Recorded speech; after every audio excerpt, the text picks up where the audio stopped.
And now, a brief word from our sponsor.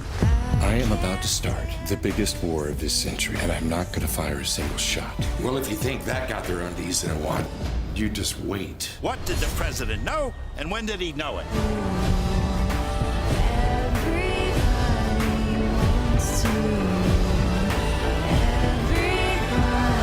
Mr. Gorbachev, tear down this wall. Wants to rule the world. We were alone or in a very small cell with 2 or 3 people, and we didn't have a lot to talk about all day, so we'd just take time and pray. That became our way of life. Hi, everybody. I'm Cheryl Crisp from Movieguide, and this is Coffee and Conversation with Captured by Love. I was inspired and intrigued reading this book. It features 20 airborne warrior men who were captured twice, once in war as POWs and then in marriage. Lee, tell us your heart behind writing Captured by Love. Well, I was over the years, I was single as a POW. And when we came home, most of the guys who were married, they were either divorced right away or they stayed married. If they were divorced right away, they met somebody and were married within a few months, and they've been married 50 years now. I was single and I met somebody, and I've been married almost 50 years, so this fall it'll be 50 years. And so I kept hearing these stories, though, of how amazing it was that they met, they stayed together, what the women endured during the time their husbands were gone. And I said, Hollywood couldn't write a script this crazy, this wild. Somebody needs to write a book on it. So we did, and I hired a romance writer, Greg Godek, to help me. And these 20 couples really joined in and gave us some wonderful stories. Lee, you were only a 24-year-old fighter pilot. You were shot down, captured, and a prisoner of war in Vietnam during the war for 5 years. Describe that difficult time and how it helped prepare you for marriage. I'm almost a step short of being ADD in that I can very concentrate on flying airplanes or something like that. But when I'm away, there are a lot of things going on, and I go to this, I do this, I do this. But in the POW camp, I learned to focus. That was a real blessing. I had to focus because there was nothing going on around you most of the time. You're locked up in a cell 24 hours a day, except when you're being tortured, or twice a day you're being fed. And so I started learning to focus, and I think that really helped me to come back and have a successful life and career and become who I am today.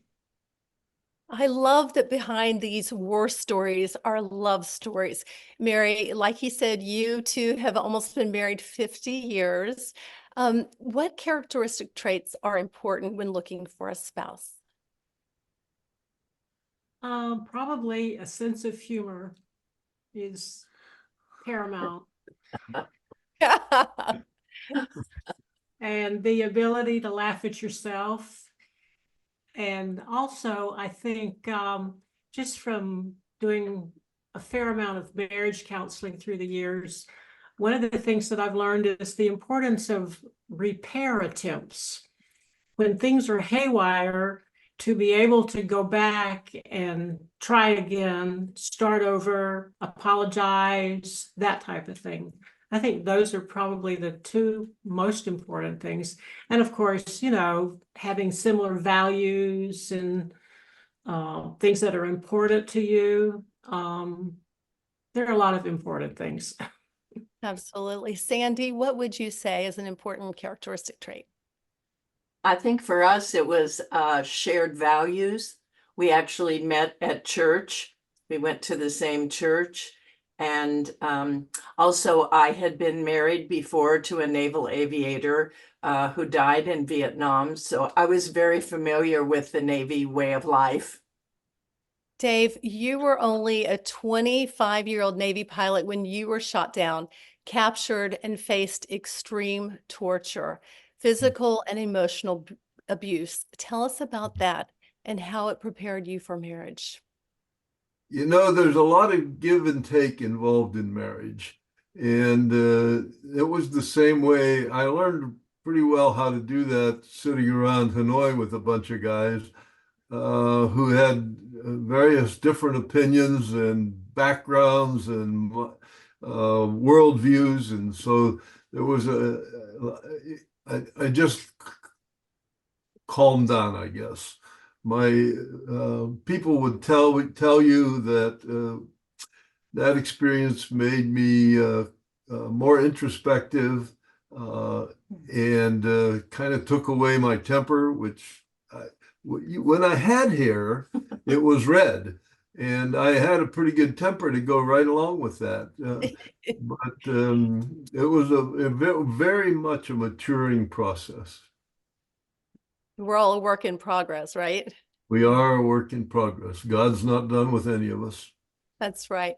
Dave, I heard Psalm 23, the Lord is my shepherd, helps to sustain you during those difficult times. Tell us about that. Well, when I first got to Hanoi and went through the indoctrination program, they ended up torturing me to the point where I had to do something, and so I started lying. And finally, they got done with me and they left. And I'm laying on the floor. I can't get off the floor. Nothing works. But the worst part was in my mind, I had no control anymore. It was like crazy stuff flashing around inside of my head, like my home in Jeanette or the dog I had when I was a kid, just out of control things going through my head. And by happenstance, the first line of the 23rd Psalm, it wasn't by happenstance. The first line of 23rd Psalm popped into my head. Now, I had learned that when I was a little bitty guy in Sunday school, and over the years, I had been adrift, but that line was there, and I discovered that if I would think about that line, I could think about that line.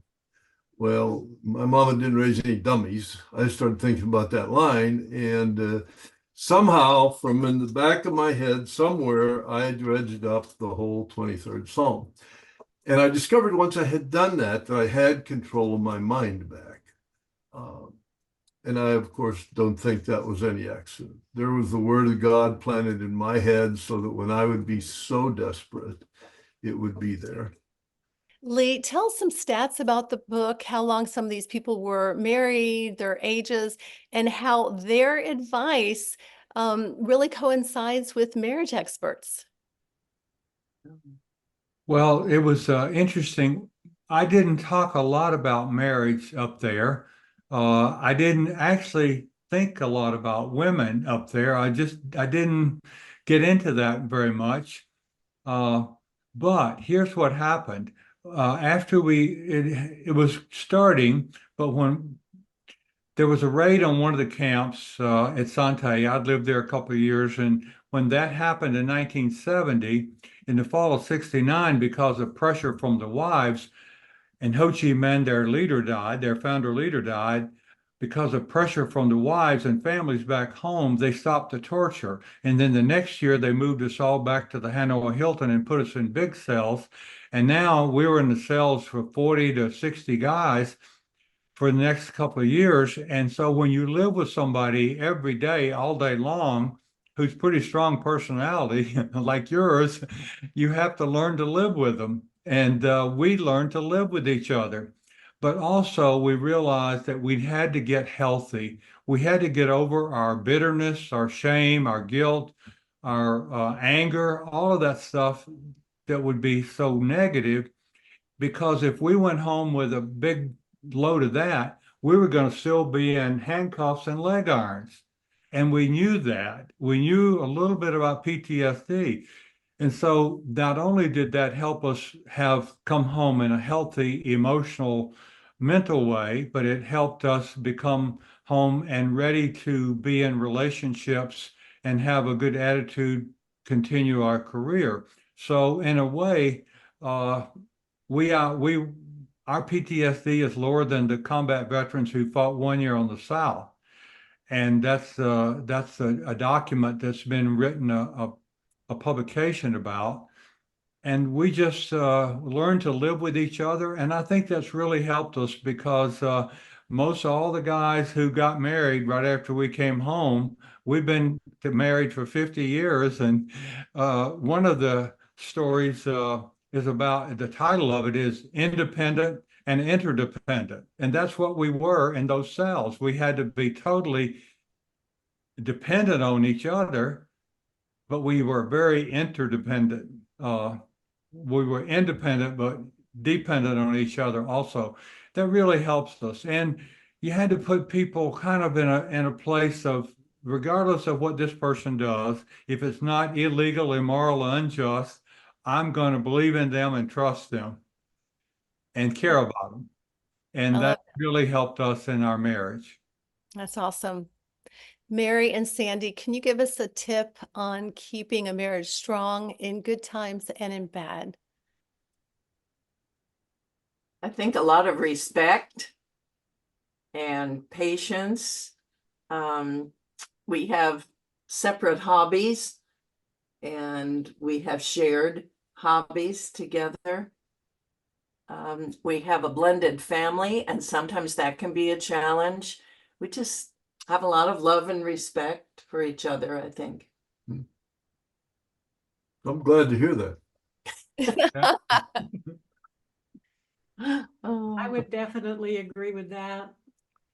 And I would also say in times of trouble and difficulty, spend a lot of time on your knees. I mean, that's the best advice I can give anybody, because through difficult times, that's, you know, what has given us the strength to get by. So, and, you know, the, what Lee was saying about regardless of what someone does, to continue to honor them and respect them and know that they're, you know, they're very valuable human beings, and they deserve your love regardless.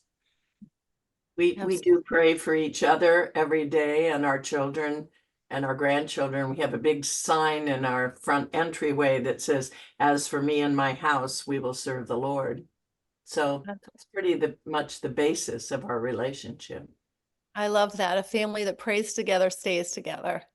You know, the fighter pilots, and most of us were all of us were air crew, but most of us were in fighters. And so one of the guys, he says in the story, in his book, most of them, I did not tell them to put these stories in there based on faith or anything, but almost all of those 20 stories talk about faith and how important.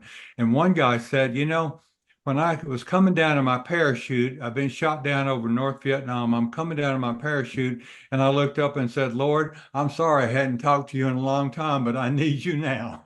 And guys would pray for hours every day, you know, because we were alone or in a room of very small cell with 2 or 3 people, and we didn't have a lot to talk about all day. So we'd just take time and pray and just sit there and pray every day. And that became our way of life. And I think it was our faith that really helped us get through that. Lee, what is your prayer for Captured by Love? My prayer is that it will be impactful on couples and individuals, but especially couples, and it will get a worldwide spread. Help them all.